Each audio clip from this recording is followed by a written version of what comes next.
classes. I know you're so excited to go into the garden.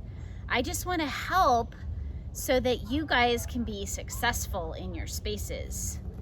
Educators, this is super important. What you want to do right now is gather as a class and decide on what your garden guidelines might be. I'm going to handle this as if I would if I were in front of a class.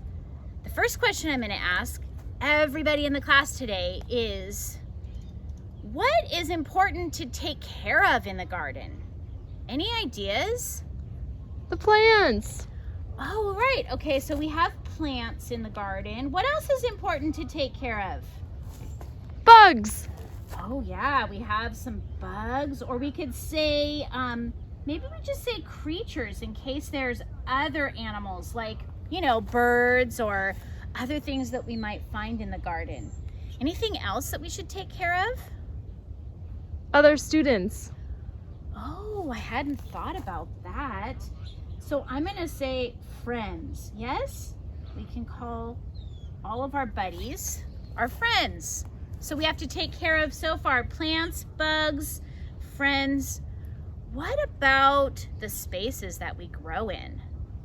That's probably important too. So I'm going to say garden beds. And then Ooh, I have another.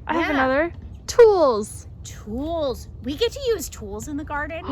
That's so exciting, right?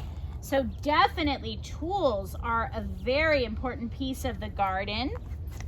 And then there's something that grows on the plants that we're probably excited to taste. What would those be? Fruits. Veggies. Fruits and veggies. Flowers. Great. Okay, so we have lots of things in the garden that we want to take care of. So our first guideline might be something like, we're going to be careful and cautious in the garden space. So that means in your mind, you're thinking, I'm going to be really careful with my tools. I'm not going to walk in the garden beds. I'm going to be careful with my friends that are around me.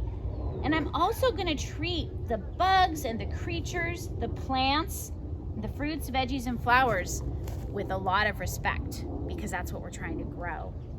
So you could come up with your own words, but maybe you have that idea. The second thing that I would think about is, what are we doing in the garden? Any thoughts? What are we doing? Are we, let's see, are we playing? Is it like recess? No. Okay. Well, are Learning. What? We're learning. Learning, right. Where's the other space that we do a lot of learning here at school? Inside the classroom. Right. So I think another good guideline is to consider the garden a classroom. It's outside, but it's an outdoor classroom. So we're going to have the same idea of how we manage ourselves in the outdoor space as we do in the indoor space, because it's another classroom. Let's see, I think another one might be what I would need to do. For example, let's say I go into the garden and I see this big, beautiful watermelon growing, and I'm like, whoa, there's a watermelon! I'm gonna go grab it and show all my friends. What's gonna happen? There won't be enough for everybody. Yeah, or maybe also the watermelon isn't ready to pick yet and you don't know. So there's reasons why in the garden we always ask permission to taste or pick or pull.